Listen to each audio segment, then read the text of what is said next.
Көктөмдүн керемети кандай сонун, айлана кызыл гүлдү жашыл түстү, жарашып күн нуруна чагылышып, быйылкы жаздын кандай жаркын жүзү.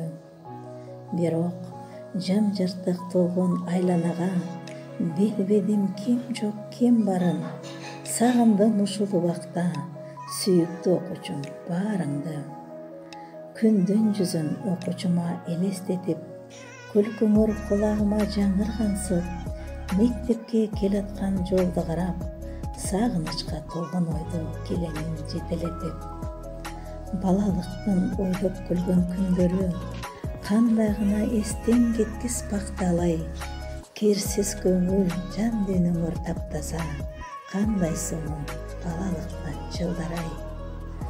Окуучумсуз супсак болмок өмүрүм, кайда жүрсөм сенде болот көңүлүм, жашоодо балдар болот жарык күн, эмгегимден өчпөс изди жараткан. Окуучуларым, чымырканып билим алып үйүңдөн, терең окуп сабагыңа көңүл бур, саламатта келсе экен деп өзүңдү, сагынычта күтүп турат мектебиң.